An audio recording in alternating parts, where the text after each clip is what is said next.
The rain drummed against the windows of Maggie's diner with the persistence of an old song that refuses to leave your head.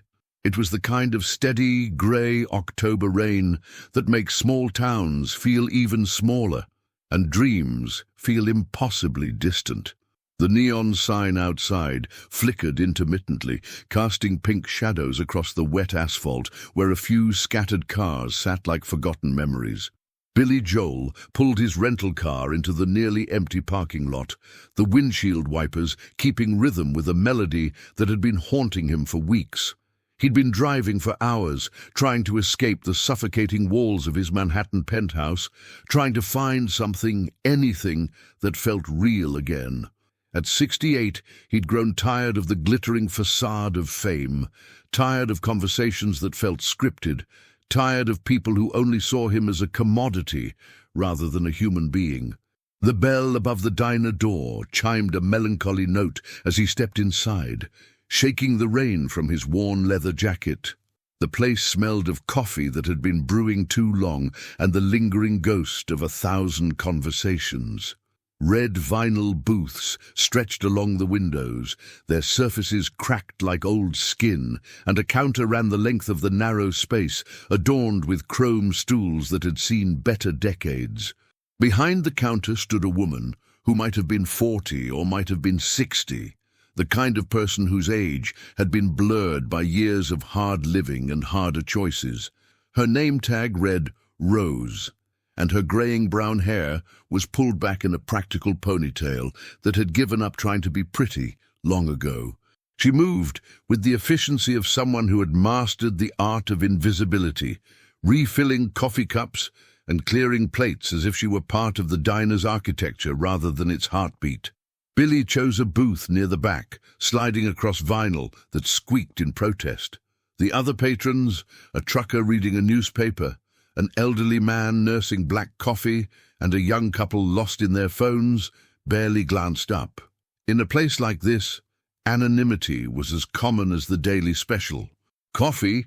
Rose appeared beside his table with a pot in one hand and a cup in the other, her voice carrying the particular weariness that comes from asking the same question 10,000 times. "Please," Billy said, looking up at her face. Really looking. There was something in her eyes, a flicker of intelligence that seemed out of place in the fluorescent-lit monotony of the diner. "And maybe some pie, if you have any." "Apples fresh," she said, already pouring the coffee with practiced precision. "Made it myself this morning." As she turned to fetch the pie, Billy caught a glimpse of sheet music poking out from beneath her order pad. Handwritten notes scrawled in the margins, lyrics that seemed to dance around the edges of the paper. When she returned with a generous slice of pie that smelled of cinnamon and ambition, he nodded toward the hidden papers. "You write music?" Rose's hand instinctively moved to cover the sheet music, her cheeks flushing the color of embarrassment. Just silly things. Nothing important. But Billy had spent a lifetime recognizing the weight of unspoken dreams, and he could see it now in the way her fingers lingered protectively over those pages, in the way her eyes darted away as if she'd been caught stealing hope. The bell chimed again, and 3 men in expensive suits walked in, their presence immediately shifting the atmosphere of the small space. They chose the booth directly behind Billy, their voices carrying the particular arrogance of people who had never learned the difference between volume and importance. "God, what a dump!" one of them said, loud enough for everyone to hear. "Why couldn't we have stopped somewhere decent?"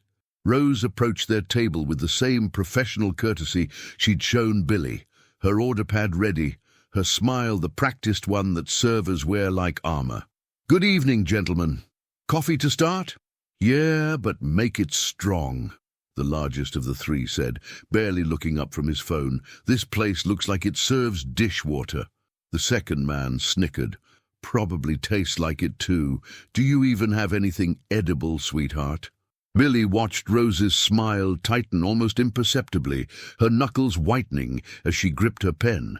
"We have fresh apple pie. Tonight's special is meatloaf with mashed potatoes, and just bring us 3 coffees and whatever passes for food in this godforsaken place," the third man interrupted. "And try not to mess it up, okay?" Billy felt his jaw clench, the familiar surge of anger that came when he witnessed cruelty disguised as casual conversation. He'd seen it too many times, people who mistook rudeness for sophistication, who treated service workers as if they were invisible or, worse, deserving of contempt. Rose nodded quietly and retreated to the coffee station, her movements a little stiffer now, her shoulders carrying the weight of 1,000 similar encounters. Billy watched as she prepared their order with meticulous care, despite their rudeness, adding cream to one cup without being asked because she'd noticed the man reaching for it, ensuring the coffee was perfectly heated because she took pride in her work even when that work went unappreciated. When she delivered their order, the men barely acknowledged her presence. They were deep in conversation about some business deal, their voices full of numbers and acronyms that meant nothing to anyone but themselves. Rose stood patiently, waiting to take their food order, but they continued talking as if she were a piece of furniture. "Excuse me," she finally said, her voice soft but determined. "Are you ready to order dinner?" The largest man looked up with irritation. "Can't you see we're talking? Just, I don't know, bring us whatever. We're not here for a culinary experience." His companions laughed, and Billy felt something hot and protective rise in his chest.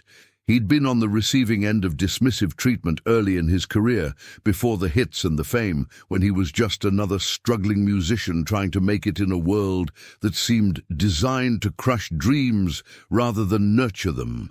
Rose retreated again, this time to the kitchen, and Billy could see through the pass-through window as she spoke quietly with the cook, a heavy-set man with kind eyes who shook his head sympathetically. They'd probably seen this scene play out countless times, but that didn't make it any easier to witness. As the evening wore on, the businessmen's behavior only worsened. They complained about everything: the temperature of the food, the speed of service, the very existence of small-town diners in general. Each complaint was delivered with the casual cruelty of people who had never learned that their comfort shouldn't come at the expense of someone else's dignity. "This is exactly why I hate traveling to these backwater places," one of them said loudly, picking at his meatloaf with obvious disdain. "The food, the people, it's all so beneath civilized standards." Rose appeared at their table again, this time to refill their water glasses. Her movements were still professional, still careful, but Billy could see the way her hands trembled slightly, could sense the accumulation of small wounds that each dismissive comment had inflicted. "Could we get the check?" the largest man asked without looking up from his phone. "We need to get out of this place before we catch whatever disease small-town living spreads." The casual cruelty of the comment hit Billy like a physical blow. He thought of all the small towns he'd played in during his early years, all the diners and roadhouses where people had treated him with kindness and respect, when he was nobody special.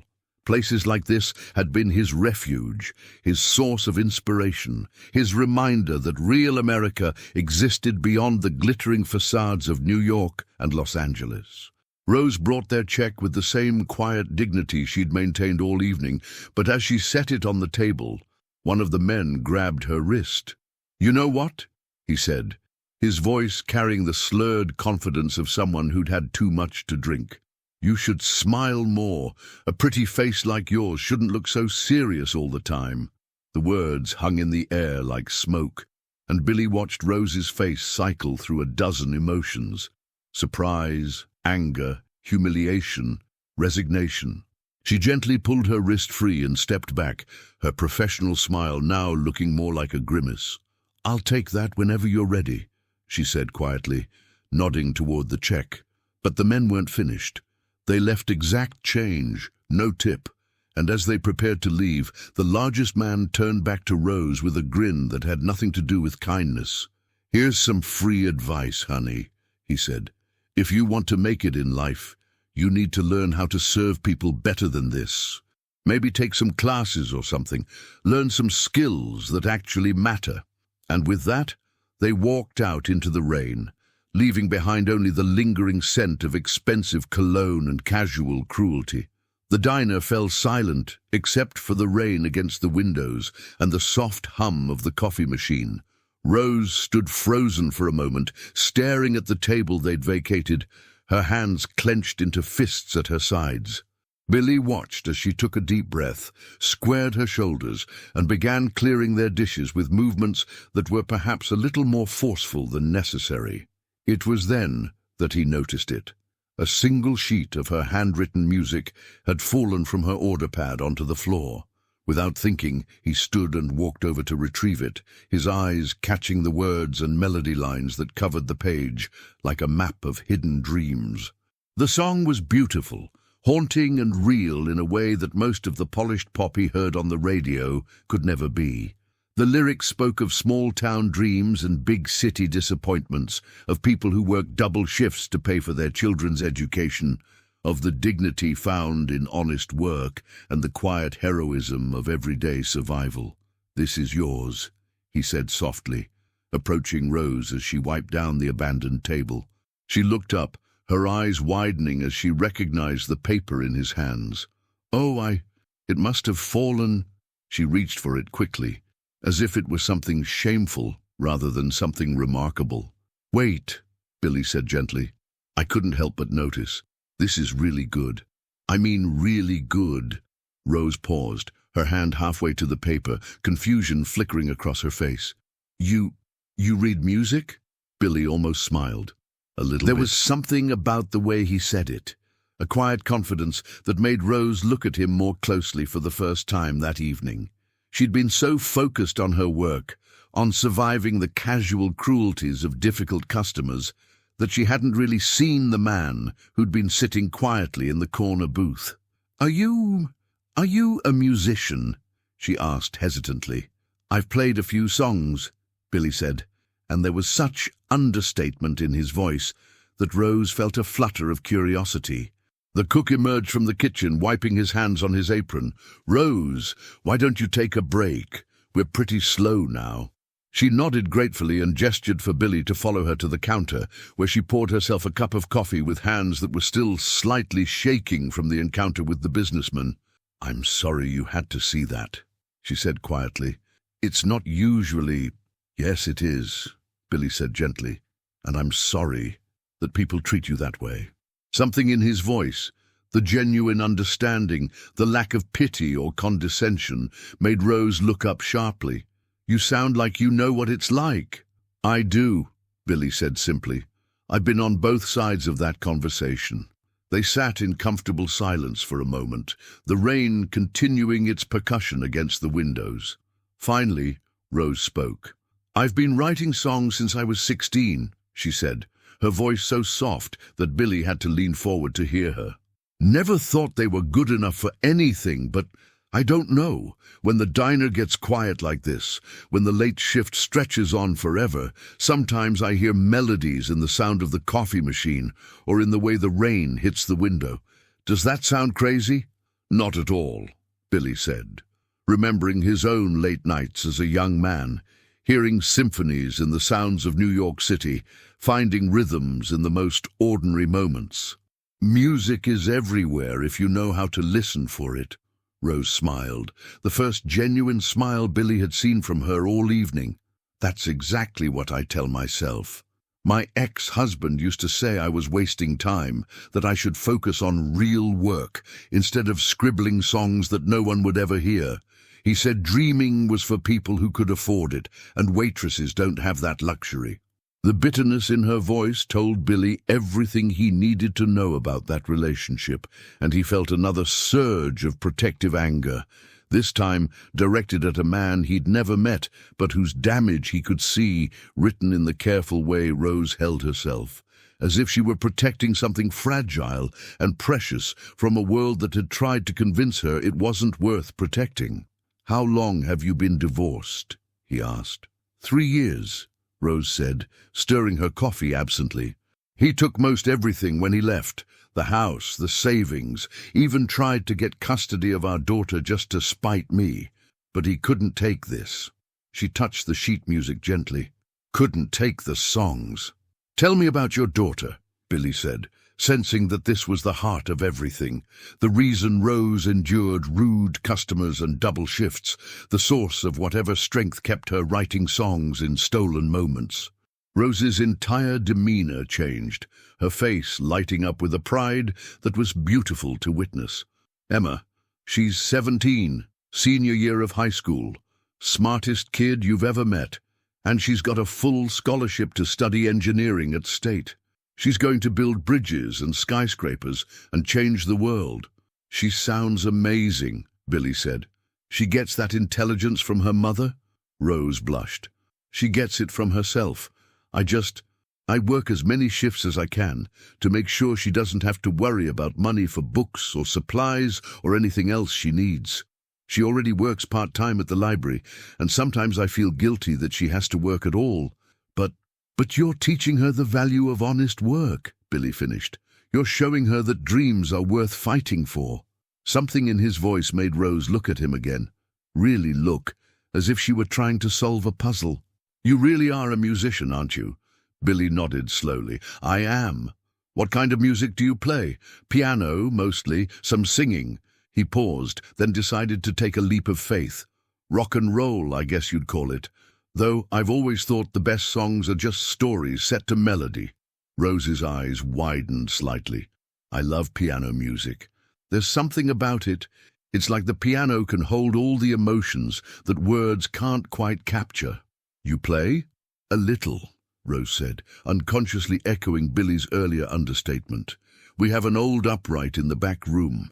The owner lets me use it sometimes when the diner's closed. It's probably 50 years out of tune, but it still makes music," Billy said. "Exactly." They sat in comfortable silence again, and Billy found himself thinking about the strange turns life could take. A few hours ago, he'd been driving aimlessly through the rain, feeling disconnected from everything that had once mattered to him.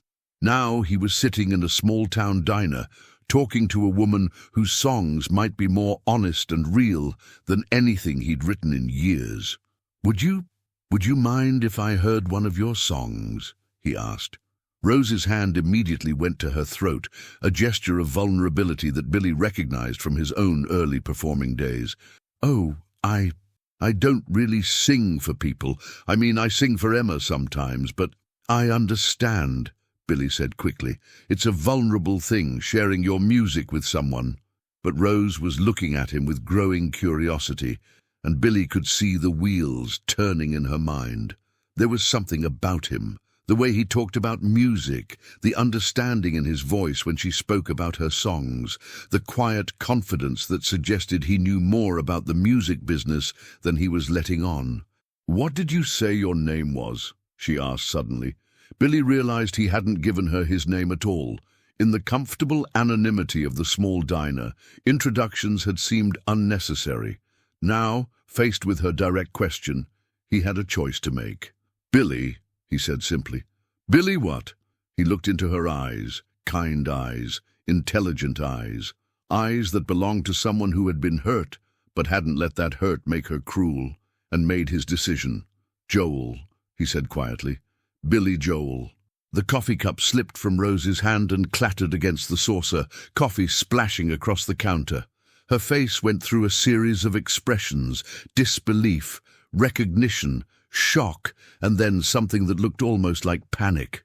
You're Billy Joel, the Billy Joel, Piano Man Billy Joel." Billy nodded, suddenly feeling the weight of fame in a way he hadn't for years. "I am." Rose stood up abruptly, her hands shaking as she reached for a towel to clean up the spilled coffee. Oh my God, I've been sitting here complaining about my life to Billy Joel. I've been boring you with stories about my divorce and my daughter and my stupid songs that aren't even—" "Rose," Billy said firmly, his voice cutting through her spiral of self-deprecation. "Stop, please." She paused, towel in hand, looking at him with wide eyes. "Your songs aren't stupid," he continued. "Your stories aren't boring. And you haven't been complaining. You've been sharing your life with someone who needed to remember what real life looks like." Rose sank back into her seat, still staring at him as if he might disappear at any moment. "I can't believe this. Billy Joel is sitting in my diner. This is impossible." "Why is it impossible?" Billy asked gently. "Because famous people don't eat pie in small-town diners. Because we don't have real conversations with real people. Because we're supposed to be too important to care about the things that actually matter." The questions hung in the air between them, and Rose could hear the pain beneath them, the weariness of someone who had been treated like a commodity for so long that genuine human connection had become a rare and precious thing. "I didn't mean," she started. "I know what you meant," Billy said, "and I understand it. But Rose, I want you to know something. In the past 2 hours, you've reminded me why I started writing songs in the first place. You've shown me what grace looks like under pressure. You've been kinder to rude strangers than they deserved. You've talked about your daughter with the kind of love that makes the world make sense. And you've shared your music with someone who has forgotten how to hear the real thing." Rose felt tears prick at the corners of her eyes. "I still can't believe this is happening." "Believe it," Billy said. "And believe this too. Your songs are good, really good.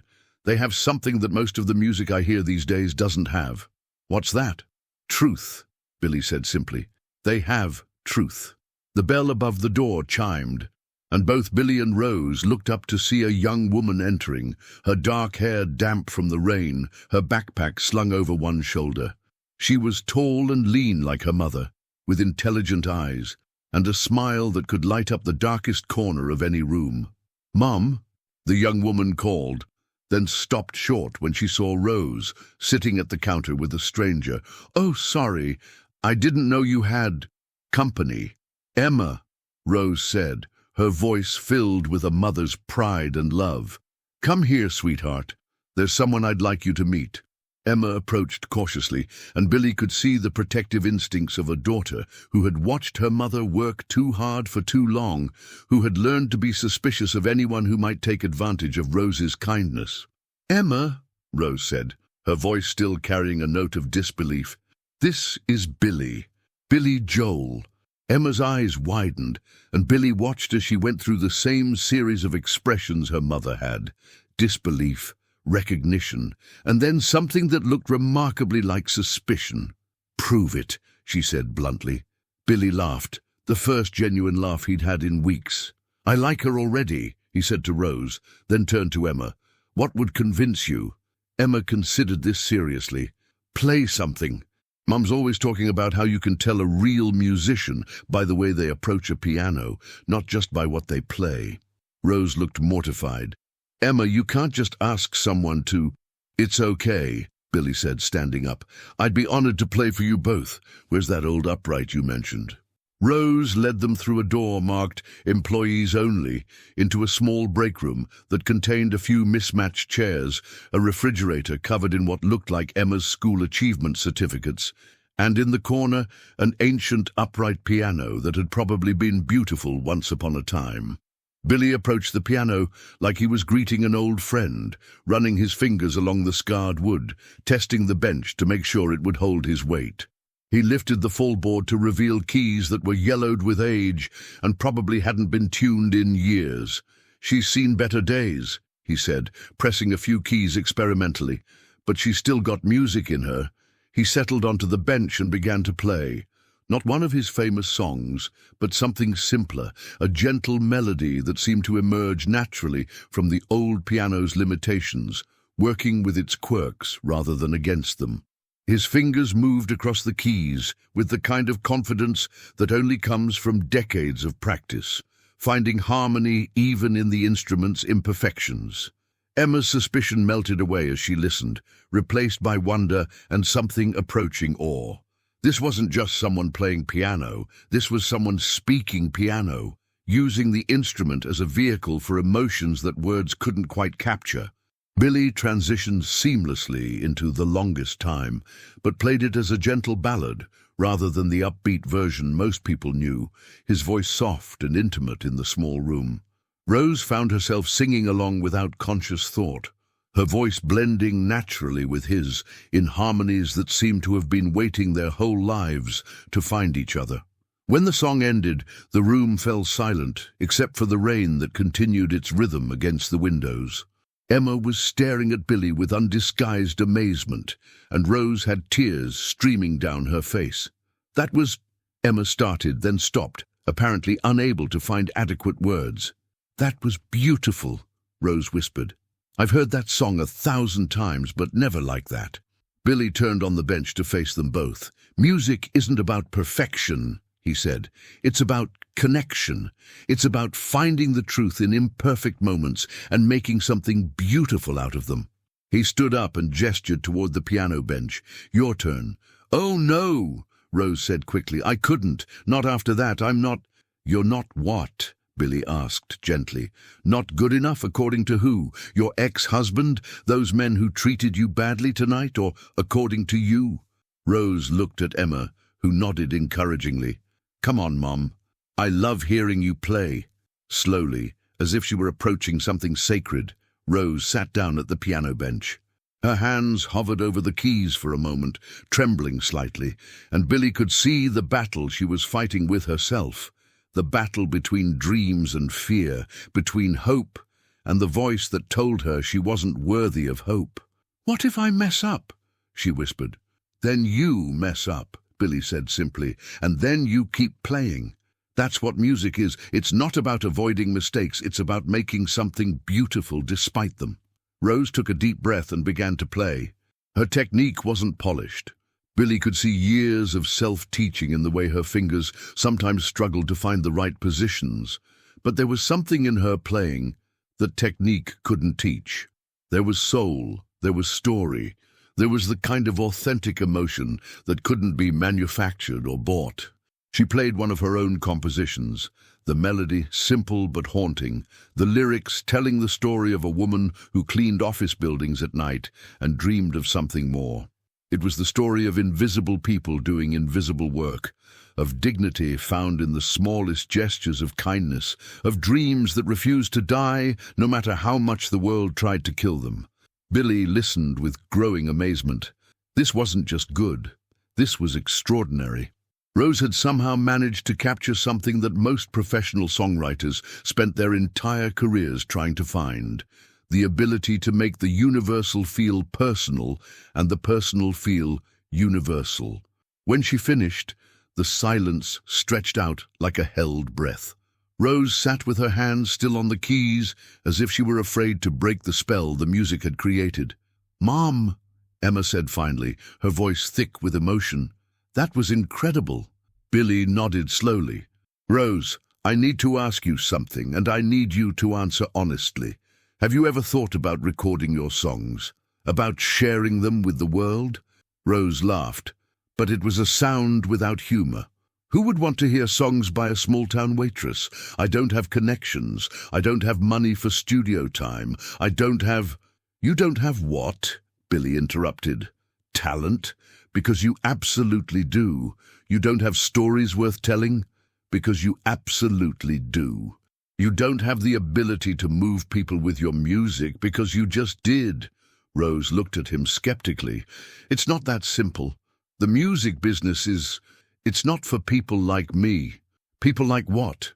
Billy asked, his voice carrying an edge of frustration. "People who write honest songs about real life. People who understand that the best music comes from authentic experience. People who can make an old, out-of-tune piano sound like a symphony." He stood up and began pacing the small room, his hands moving as he talked, the energy of inspiration coursing through him. "Rose, I've been in this business for over 50 years. I've seen every kind of musician you can imagine. The ones who started with nothing and built empires. The ones who started with everything and threw it away.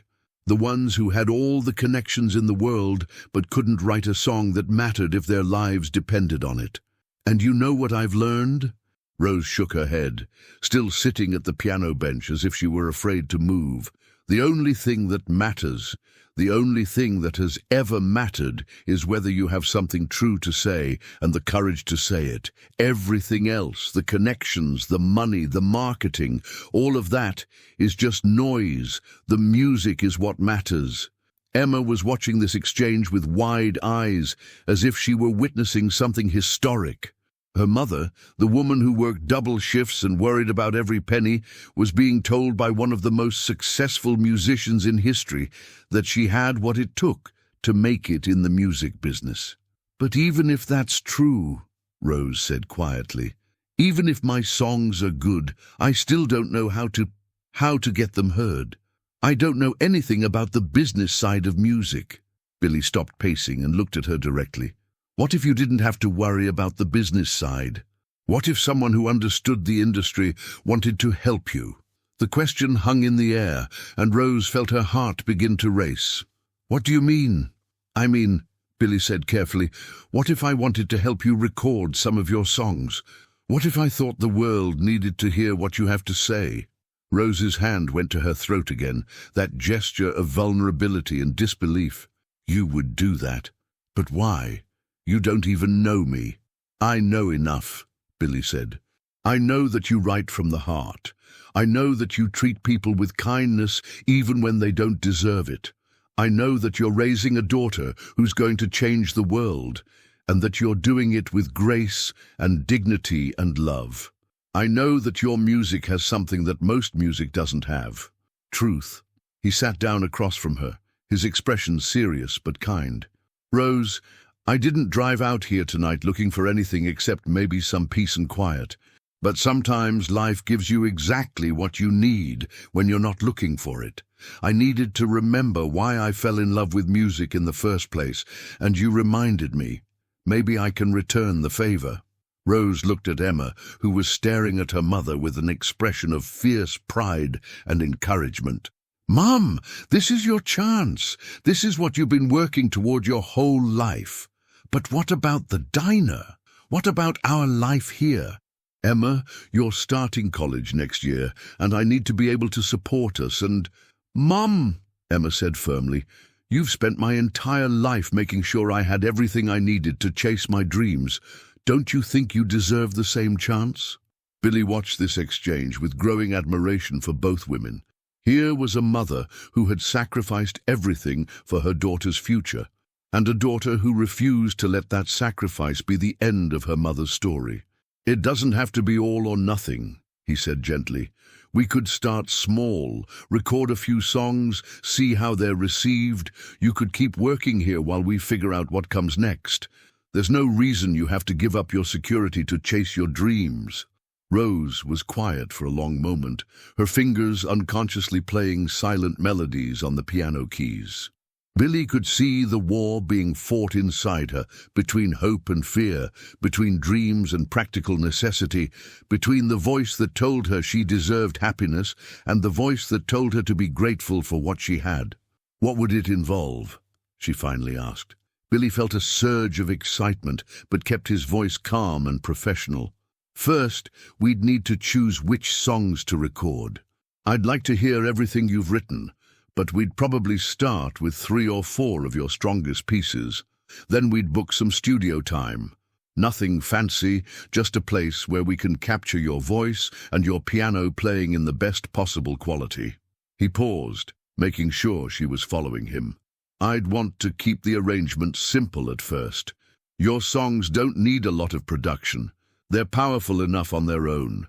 Maybe just piano and voice, possibly a little guitar or strings if the song calls for it." Rose nodded slowly. "And then what?" "Then we see what happens," Billy said honestly. "I have some friends in the industry who trust my judgment.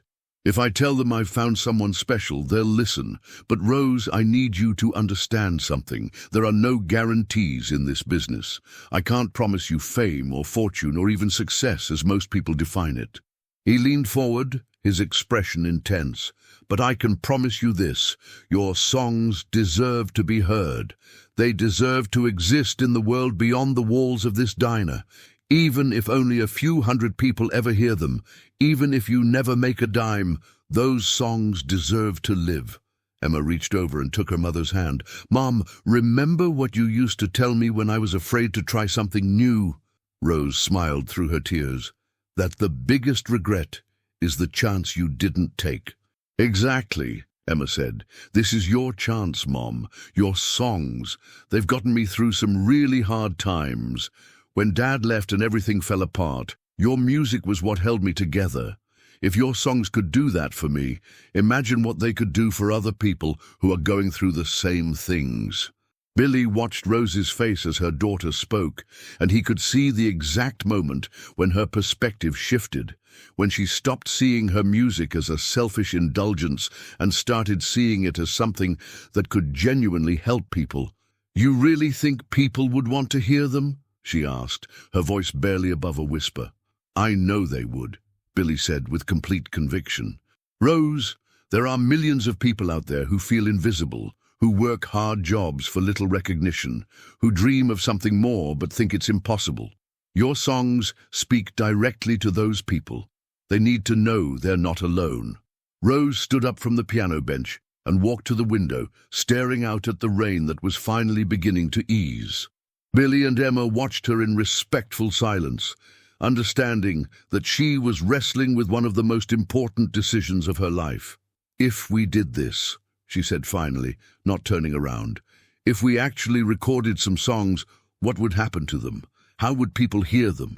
Billy joined her at the window. "There are lots of ways to share music now. We could put them on streaming platforms, create videos for social media, maybe even press a small run of CDs for people who still like physical music. The important thing is that they would exist, not just as pages in your notebook, but as real recordings that could touch people's lives." Rose turned to look at him, and Billy could see that something fundamental had shifted in her expression. The fear was still there, but it was being overwhelmed by something stronger: hope. "I want to do it," she said, her voice growing stronger with each word. "I want to record my songs. I want to see what happens when I stop being afraid of my own dreams." Emma let out a whoop of joy and rushed to hug her mother, and Billy felt something he hadn't experienced in years: the pure excitement of discovering new talent, of being part of someone's journey from obscurity to possibility. "When do we start?" Rose asked, her eyes bright with tears and determination. "How about tomorrow?" Billy said. "I know a small studio about an hour from here. Nothing fancy, but the acoustics are good, and the owner is a friend of mine. We could spend the day getting some basic tracks down, just to see how your songs sound in a professional recording environment." Rose nodded eagerly, then suddenly paused. "Wait! I'm supposed to work a double shift tomorrow. I can't just—" "Mom," Emma interrupted gently, "call in sick. For once in your life, put your dreams first." Rose laughed, a sound of pure joy that transformed her entire face. "I can't believe I'm about to do this." "Believe it," Billy said, extending his hand to shake hers. "Partners."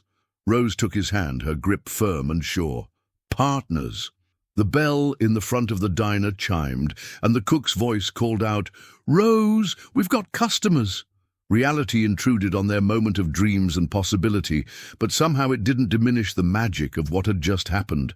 Rose straightened her shoulders, smoothed her apron, and prepared to return to her regular job. But Billy could see that everything about her had changed. She was still the same woman who would serve coffee with courtesy and clean tables with care, but now she was also someone with a future that stretched beyond the walls of the diner. "I should get back to work," she said, but her voice carried none of the resignation it had held earlier in the evening. Now it was simply a statement of fact, something she needed to do before she could move on to the extraordinary things that lay ahead. "Of course," Billy said. "But Rose, before you go, write down your phone number for me, and bring all your songs tomorrow. Every single one. I want to hear everything you've written." Rose nodded and quickly scribbled her number on the back of an order pad, her handwriting shaky with excitement and nerves. "I can't believe this is really happening." "It's happening," Emma said firmly, "and Mom, you deserve this. You deserve all of it." Billy watched as Rose returned to the front of the diner, moving with a lightness in her step that hadn't been there before. Through the pass-through window, he could see her greeting the new customers, an elderly couple who had probably stopped for late-night coffee and pie, with genuine warmth rather than professional courtesy. The difference was subtle but profound, like the difference between performing happiness and actually feeling it. Emma lingered in the break room with Billy, her expression thoughtful. "Can I ask you something?"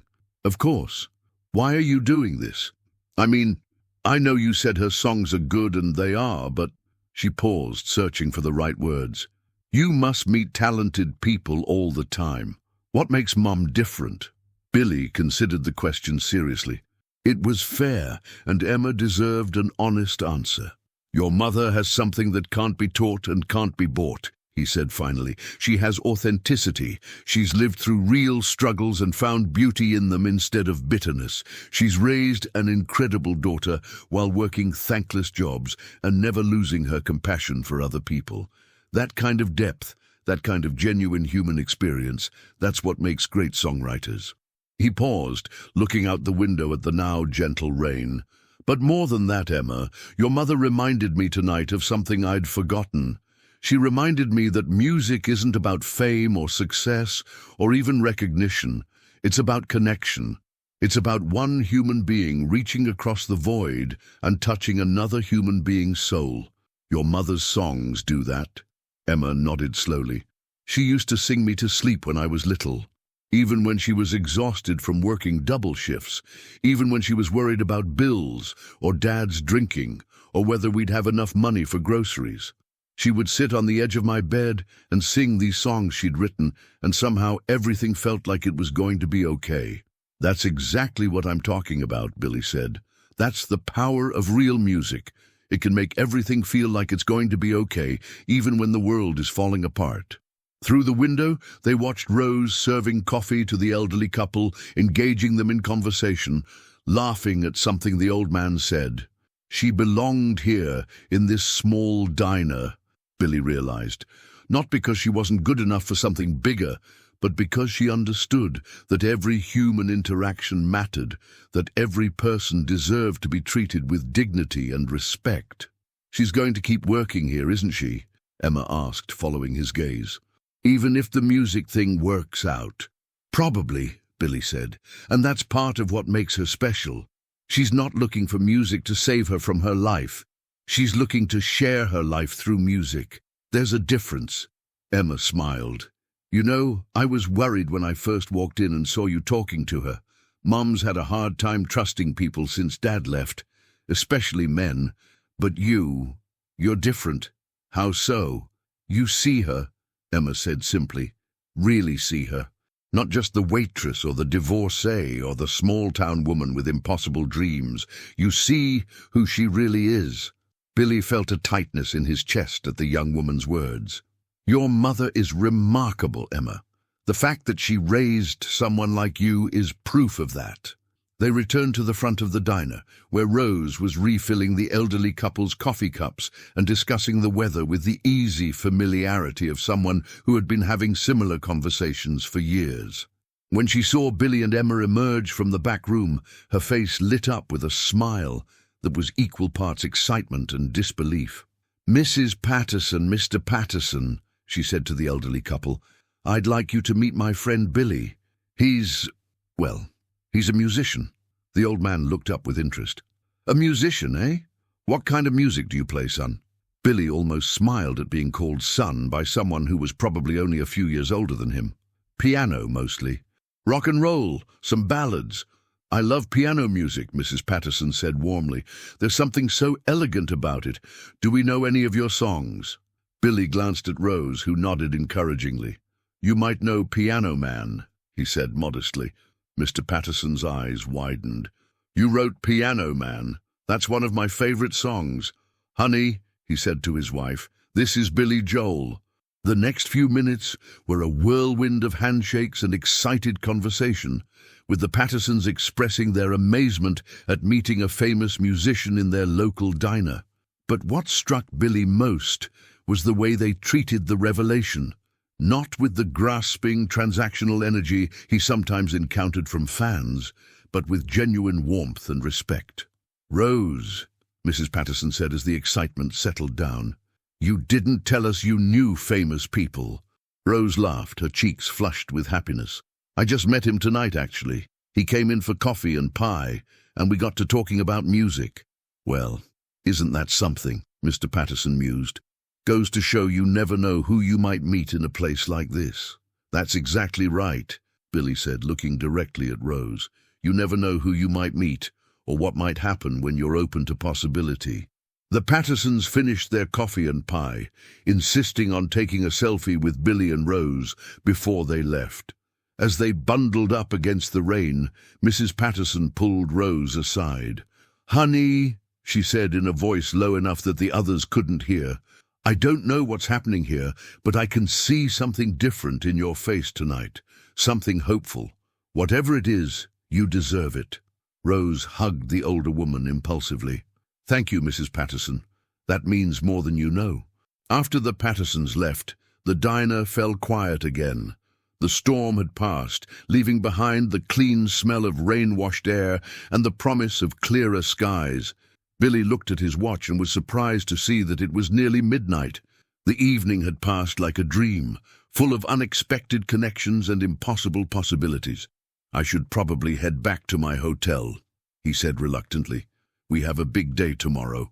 Rose nodded, but Billy could see the flicker of fear in her eyes, the worry that maybe this had all been too good to be true, that maybe in the light of day he would change his mind about recording her songs. "Rose," he said gently, "this is real. What happened here tonight, what we talked about, it's all real.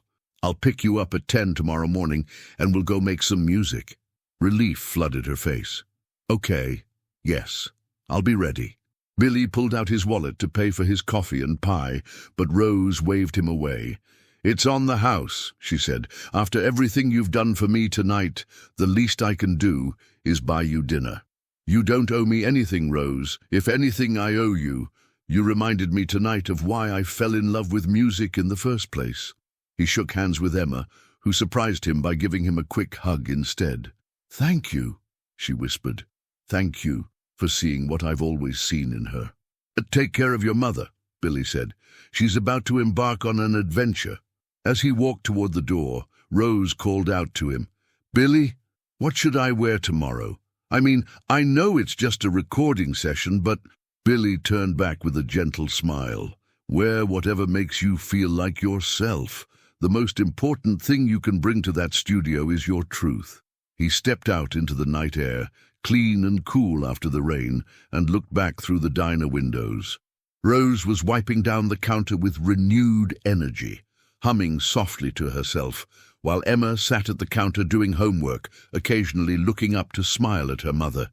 It was a scene of perfect, ordinary contentment, made extraordinary by the dreams that had been set in motion.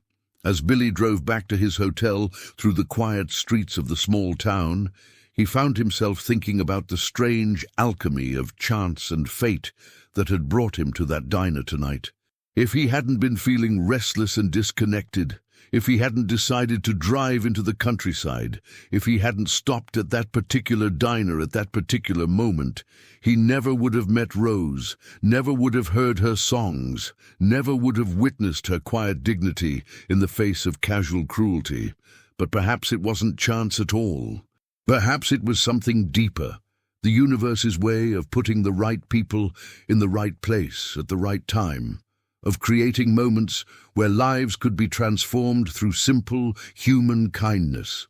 Billy thought about all the small-town diners he had visited over the years, all the waitresses and cooks and busboys who had served him with professional courtesy, but remained strangers. How many stories had he missed? How many dreams had gone unnoticed? How many Rose Kellys were out there, writing songs in stolen moments, believing their voices didn't matter? The thought both humbled and inspired him. Tomorrow he would help one of those voices find its way into the world.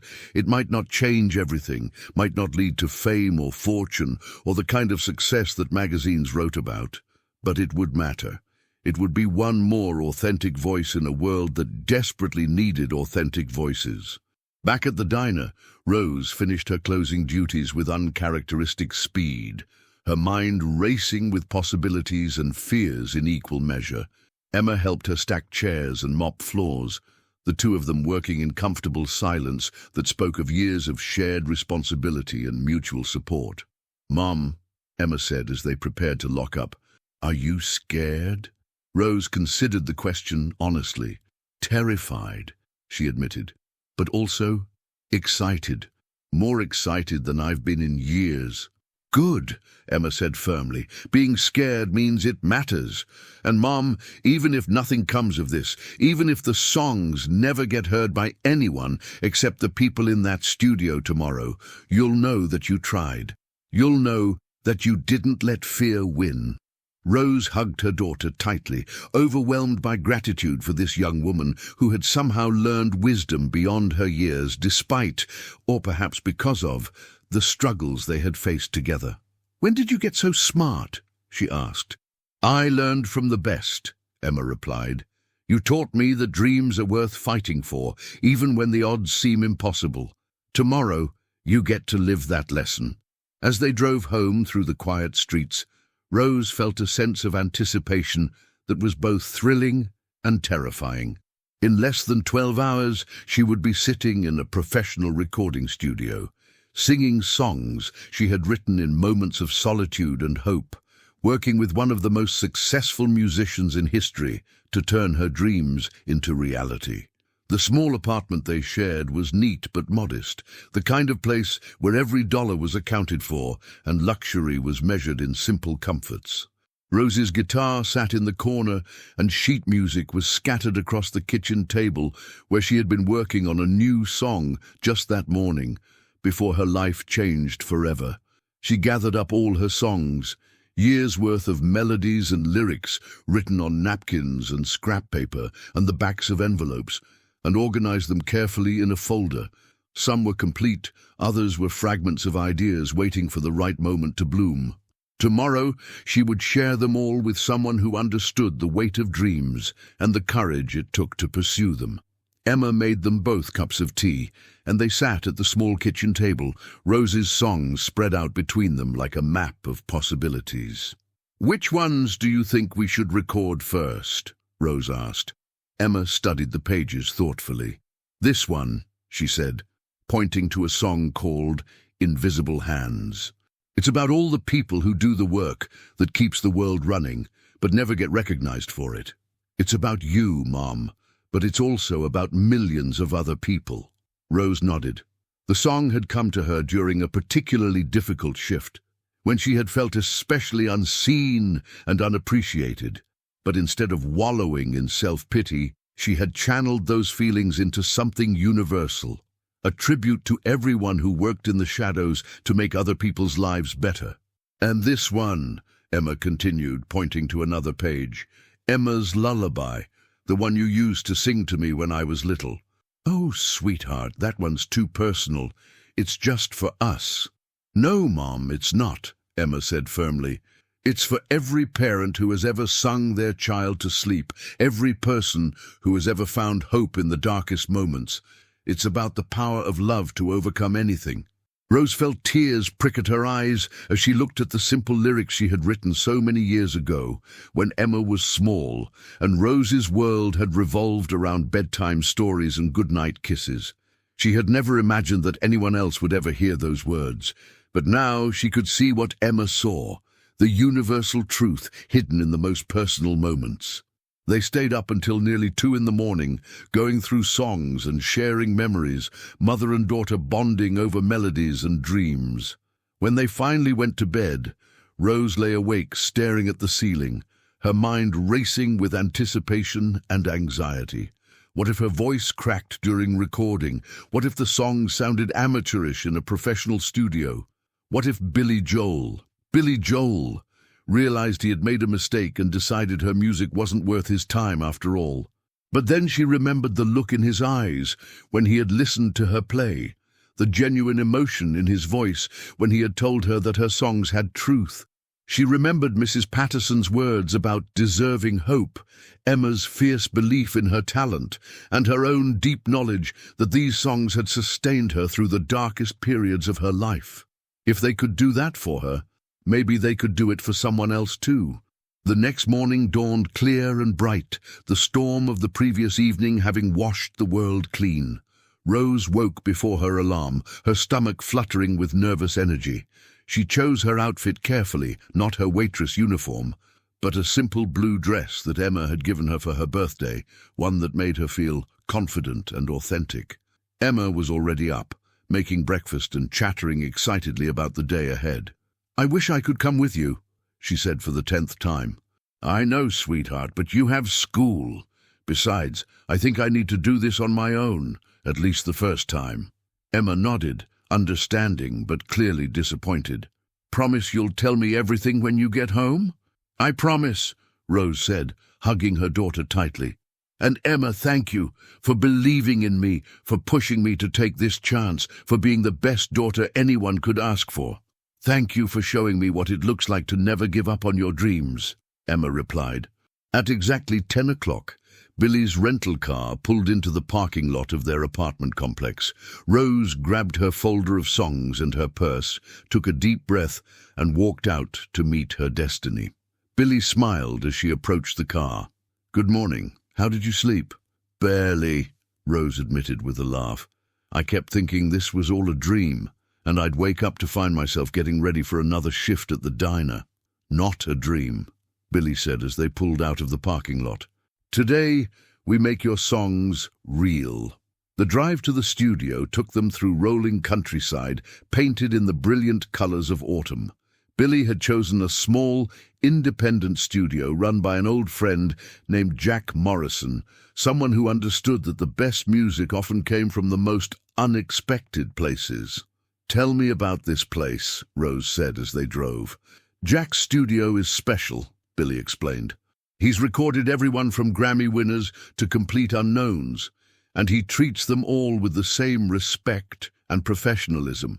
The space itself is intimate.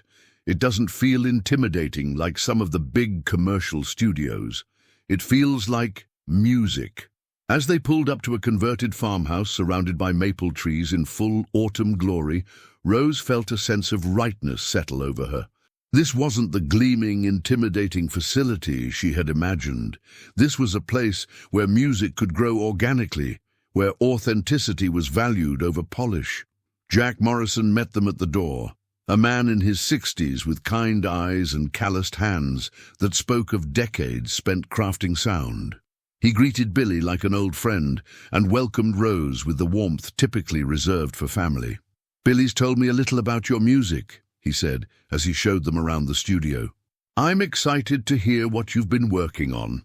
The recording room was cozy and warm, with wood-paneled walls covered in acoustic tiles and a beautiful grand piano positioned to catch the natural light streaming through large windows. Rose had never been in a professional studio before, but somehow this space didn't feel foreign or intimidating. It felt like coming home. "What do you think?"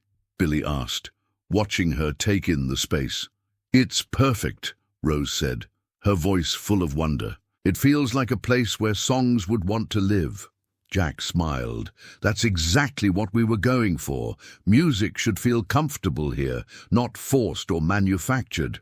They spent the first hour going through Rose's songs, with Billy and Jack listening as she played rough versions on the studio piano. Rose's nervousness gradually melted away as she lost herself in the music, in the simple joy of sharing songs that had lived in her heart for so long. "This one," Billy said after she finished playing Invisible Hands, "this needs to be the first song we record." Jack nodded in agreement. "It's powerful, universal but personal. And Rose, your delivery is honest. It doesn't sound like you're trying to be anyone other than who you are."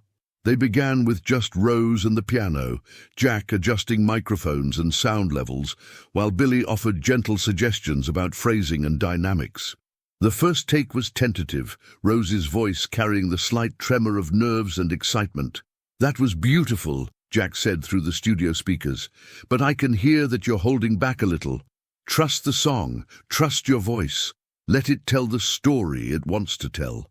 The second take was better, Rose's voice growing stronger and more confident as she settled into the familiar rhythm of words and melody that she had carried inside her for so long. By the third take, something magical was happening. The song was coming alive in ways that Rose had never imagined possible. "That's it," Billy said softly as the last notes faded away. "That's the one." They worked through the morning and into the afternoon, recording basic tracks for 4 of Rose's songs. With each take, Rose grew more comfortable in the studio environment, her natural musicality shining through the professional recording process. During a break for lunch, Jack pulled Billy aside. "She's the real thing, isn't she?" Billy nodded. "As real as they come. Her songs. They have something that's been missing from music for a long time." "What's that?" "Truth," Billy said simply. "Unvarnished, authentic truth." They reconvened after lunch to work on Emma's Lullaby, the song Rose had written for her daughter years ago. As she began to play, both Billy and Jack fell silent, recognizing that they were witnessing something special, not just a recording session, but a moment of pure artistic expression. Rose's voice carried all the tenderness and fierce protection of motherhood, all the hope and fear that came with raising a child in an uncertain world. The song was simple in structure, but profound in its emotional impact, speaking to anyone who had ever loved someone enough to sing them to sleep. When she finished, the studio was silent for a long moment. Jack wiped his eyes, and Billy sat with his head in his hands, overwhelmed by the raw beauty of what they had just captured. "Rose," Jack said finally, his voice thick with emotion. "That was one of the most beautiful things I've ever had the privilege to record." Rose looked up from the piano, tears streaming down her face. "Do you really think so?" "I know so," Billy said firmly. "Rose, what you just did, that's going to touch people's lives in ways you can't imagine. That's what music is supposed to do." They worked until early evening, capturing the essence of each song while preserving the intimate personal quality that made them special. Jack worked his technical magic, adding subtle touches that enhanced the recordings without overwhelming their inherent simplicity. As the day drew to a close, they gathered in the control room to listen to the rough mixes. Hearing her voice and her songs played back through professional speakers was surreal for Rose, like seeing herself in a mirror and recognizing someone she had always known was there, but had never fully believed in. "What happens now?" she asked as they prepared to leave. "Now Jack works his magic on the mixing and mastering," Billy explained. "We'll have finished recordings in a few days, and then we start thinking about how to share them with the world." Jack handed Rose a CD with the rough mixes, something to listen to on the way home. "Rose, it's been an honor working with you today. Your music, it reminds me why I got into this business in the first place." The drive home was quiet, both Billy and Rose lost in their own thoughts about the day's work. The afternoon sun slanted through the autumn trees, painting the world in shades of gold and amber that seemed to mirror the warm glow of accomplishment and possibility. "How do you feel?" Billy asked as they neared Rose's apartment complex. Rose considered the question seriously. "Different," she said finally. "Like I've been carrying these songs around for so long that they felt like secrets. But now they're real. They exist in the world beyond my imagination." "That's exactly how it should feel," Billy said. "You've taken something that was private and made it public, something that was potential and made it actual. That's what artists do. We take the invisible and make it visible." As they pulled into the parking lot, Emma came running out of the building, her face bright with excitement and curiosity. "How did it go? Tell me everything." Rose hugged her daughter tightly. "It was incredible, sweetheart. Better than I ever dreamed it could be." Billy watched as mother and daughter embraced, struck once again by the powerful bond between them and the way their love for each other had shaped Rose's music and her character. This was what he had been missing in his own life. The connection to something larger than himself, the sense that his music could matter in ways that transcended commercial success. "Emma," he said, "I have something for you." He handed her the CD of rough mixes. "Your mother's first recording. She's officially a recording artist now." Emma's eyes filled with tears as she held the CD like it was made of precious metal. "I can't believe it. I actually can't believe this is real." "Believe it," Rose said, her voice strong and sure. "And believe this too. This is just the beginning. As Billy drove away, leaving mother and daughter to celebrate their extraordinary day, he felt a deep sense of satisfaction that had nothing to do with his own career or achievements. He had used his success and connections to help someone deserving, had played a small part in bringing authentic music into a world that desperately needed it. But more than that, he had rediscovered something he thought he had lost: the pure joy of music, made for its own sake, the connection between artist and audience that transcended commercial considerations, the reminder that the best songs were often the simplest ones, born from real experience and genuine emotion. Over the next few weeks, Billy worked with his contacts in the industry to create opportunities for Rose's music to be heard. He arranged for the songs to be uploaded to streaming platforms, created social media accounts to share her story, and reached out to music journalists who specialized in discovering new talent. The response was immediate and overwhelming. Invisible Hands struck a chord with listeners who recognized their own struggles in Rose's lyrics, who felt seen and validated by her honest portrayal of working-class life. Emma's Lullaby became a viral sensation among parents and children, its simple message of unconditional love resonating across generations. But perhaps most importantly, Rose's story, the small-town waitress whose dreams were recognized and nurtured by a chance encounter with a music legend, captured the public imagination in a way that reminded people that talent and worth weren't limited to the privileged or the connected. Within a month, Rose's songs had been streamed millions of times. Record labels were calling with contract offers. Television producers wanted to tell her story. The diner where she had worked for years became a pilgrimage site for music fans, wanting to sit where Rose Kelly had served coffee and written songs in stolen moments. But Rose remained grounded in the values and relationships that had shaped her music in the first place. She continued working at the diner, though now she could afford to reduce her hours and focus more time on her music. She used her growing platform to highlight other overlooked artists, other small-town dreamers who deserved to be heard. Emma started college that fall, her tuition secured not just by her scholarship, but by her mother's music royalties. She studied engineering during the day and helped her mother manage her growing career in the evenings, the two of them navigating this new world together with the same mutual support and love that had carried them through their darkest times. And Billy Joel, the piano man who had thought his best days were behind him, found himself re-energized and inspired by his role in Rose's success. He began seeking out other authentic voices, other stories that deserved to be told, using his influence to lift up artists who might otherwise never be heard. The story of that rainy October night in a small-town diner became legendary in music circles, a reminder that real talent could be found anywhere, that kindness and recognition could change lives, and that the best music often came from the most unexpected places. Years later, when Rose Kelly had become an established recording artist with multiple albums and Grammy nominations, when Emma had graduated college and started her own engineering firm, when the diner had been designated as a historic landmark, people would still talk about the magic of that first meeting. They would remember that sometimes the most important moments happen in the most ordinary places.